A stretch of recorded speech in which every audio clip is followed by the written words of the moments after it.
Assalamualaikum warahmatullahi wabarakatuh. Kita ketemu lagi di minggu keempat mata kuliah pengelolaan limbah industri. Di minggu keempat ini dan juga minggu kelima, kita akan membahas ekologi industri. Kita bagi menjadi 2 bahasan, tapi pembahasannya sebenarnya saya jadikan satu ya di postingan ini gitu. Jadi nanti ada beberapa link yang terkait dengan pembahasan ekologi industri part 2. Sebenarnya lebih ke penerapan-penerapan yang ada di beberapa negara. Jadi kalian bisa lihat bagaimana sejauh apa sih di beberapa tempat di site di pilot project ekologi industri ini diterapkan.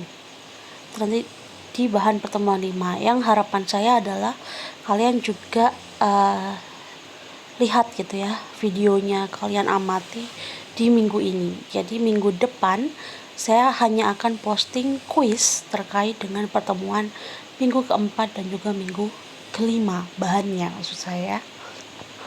Oke, kita ke bagian pertama dari ekologi industri. Ketika kita membicarakan industri, maka sebenarnya kita sedang membicarakan suatu bisnis. Kita sebelumnya sudah membahas bahwa bisnis yang dimaksud adalah di mana terkait dengan pemrosesan raw material atau bahan setengah jadi menjadi barang maupun jasa yang memiliki nilai lebih. Nah, dalam hal ini gitu ya, nilai lebih tersebut syarat akan hal yang kita sebut dengan bisnis. Nah, siapa yang melakukan industri? Paling kecil kita biasanya sebut dia sebagai perusahaan. Nah, di perusahaan ini ada beberapa lingkup lingkungan, mulai dari yang operasional, mulai dari pesaing hingga pegawai, lingkungan industri, mulai dari persaingan antar perusahaan hingga hambatan masuk, dan juga lingkungan jauh dari ekonomi hingga global. Yang akan kita bahas di pertemuan 4 dan 5 sebenarnya ada di lingkup lingkungan yang jauh, yakni kaitannya dengan lingkungan ekologi. Lingkungan ekologi ini adalah kegiatan suatu bisnis di mana dalam resikonya terhadap lingkungan hidup dan keberlangsungan alam sekitar, begitu pula sebaliknya. Jadi dia membicarakan tentang environmental risk itu ya, kemudian juga sustainability yang ada di nature ketika bisnis itu terjadi. Nah, ketika kita membicarakan terkait ekologi, sebenarnya kita sedang membahas suatu bidang studi yang mempelajari hubungan antara organisme dengan lingkungan kimia maupun fisiknya. Kalau kita ngomongin lingkup ekosfer gitu ya, bumi secara umum, di sana ada atmosfer, litosfer, hidrosfer, dan juga ada biosfer. Nah, di biosfer ini sebenarnya adalah perpotongan atau pertemuan antara daratan, udara maupun air. Jadi itu bagian dari ekosfer sebenarnya ya, bumi, di mana ada pertemuan dari hydrosphere water, litosfer earth dalam halnya land, kemudian juga atmosfer air. Di sana terdapat berbagai substansi yang sangat terkait dengan yang kita sebut di bidang ekologi gitu ya. Jadi ada hubungan antara organisme dengan lingkungan kimia dan fisik baik di atmosfer, litosfer maupun hydrosfer. Nah, ketika kita membicarakan ekologi, sebenarnya yang kita bicarakan adalah suatu sistem alam, di mana sistem alam ini wajib gitu ya mensyaratkan adanya harmoni. Kita sudah kenal ya harmoni, diversitas, keterberagaman, interdependensi, ketergantungan, dan sustainability, keberlanjutan. Nah, dalam hal ini si ekologi tadi sebenarnya tidak mempelajari flow atau aliran dari suatu sumber daya di sistem alam, tapi kita sedang membicarakan stok ataupun cadangan. Sebenarnya saya sudah membahas ini banyak gitu ya ketika membahas terkait hidrologi, salah satunya adalah neraca air global. Kita tidak membicarakan flow, tapi kita membicarakan tentang stok.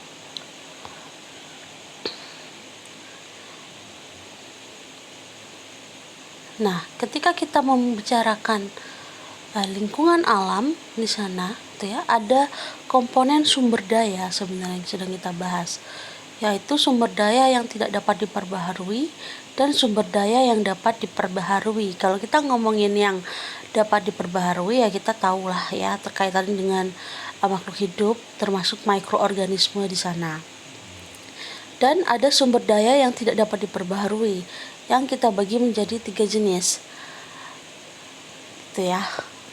Sama-sama terbatas gitu, karena dia tidak dapat diperbaharui gitu ya. Tapi ada terbatas yang menyediakan jasa yang dapat diperbaharui. Ada juga terbatas tapi dapat didaur ulang. Ada juga yang terbatas tapi dapat ditambang gitu ya.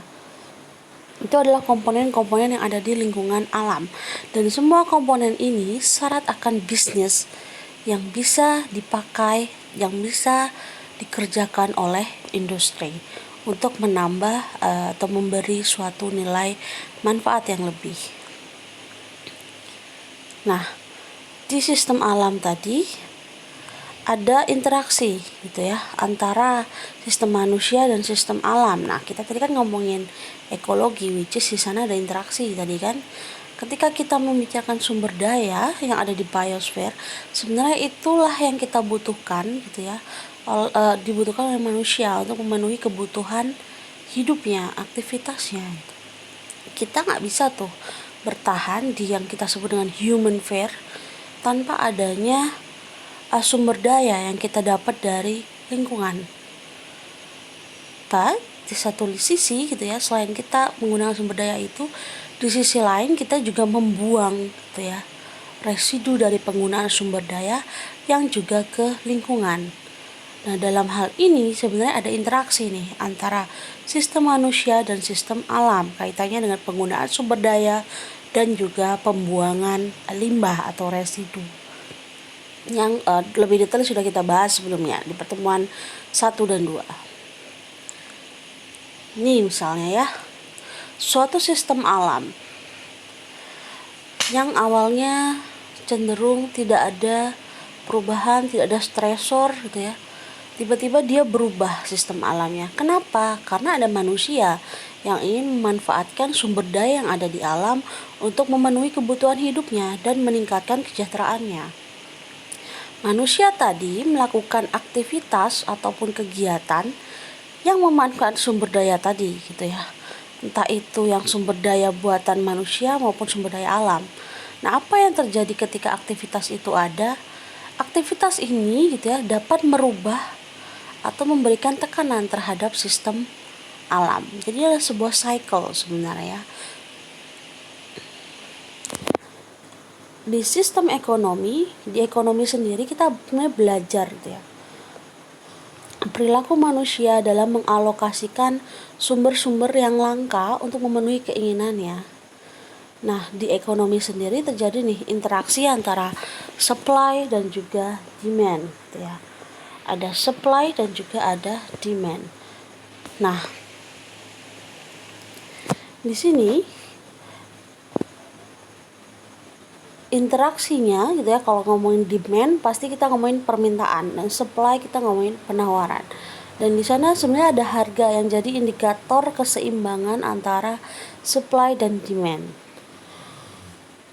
Nah, di sini kalau kita ngomongin ekonomi sebenarnya dia hanya membicarakan tentang aliran atau flow, sama sekali tidak mengindahkan stok. Padahal tadi kita sudah bahas, harusnya di ekologi kita membahasnya adalah stok, bukan aliran. Bagaimana dia mengalir? Ketika ada supply gitu ya, kemudian supply-nya dalam bentuk barang dan jasa, pastinya ini di-create untuk memenuhi demand.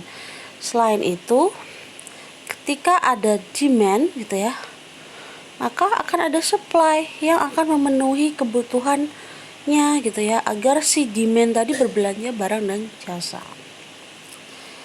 Begitu pula dengan sistem ekonominya, ada yang namanya upah gitu ya. Supply dibuat untuk memenuhi demand, sehingga akan ada upah untuk memenuhi tenaga kerja gitu ya, dan juga ada iklim investasi di sana. Jadi ya sebenarnya alirannya Ini yang kita sebut dengan aliran atau flow. Ini dari sisi ekonomi, bukan dari sisi ekologi. Alam di sini sebagai sumber bahan baku, gitu ya, untuk tadi memenuhi hukum ekonomi yang ada, gitu, yang aliran tadi, gitu ya. Sorry, kenapa next ya. Nah, dari hukum ekonomi ini, gitu ya, dia kan hanya menggunakan aliran tuh yang dia bahas, hingga akhirnya timbullah limbah yang dibuang ke alam. Jadi itu terhubung, gitu ya. Nah, di sistem ekonomi tadi, gitu ya, barang dan jasa yang dibahas itu sebenarnya ada dua jenis, pribadi maupun barang publik. Kalau barang pribadi, maka ada kepemilikan, jumlahnya terbatas. Kalau barang publik nggak ada yang punya, milik negara misalnya ya, yang kaitan dengan hajat hidup orang banyak misalnya, sehingga jumlahnya juga tidak terbatas sebenarnya, gratis. Kalau barang pribadi, ada lembaga ataupun pasar yang menyeimbangkan permintaan dan persediaan yang ada, gitu ya, sehingga ada indikator penyeimbang harga di sana. Tapi kalau di barang publik, karena dia gratis, tidak ada pasar yang bisa menyeimbangkan permintaan dan persediaan, sehingga seringkali permintaan akan lebih besar daripada persediaan.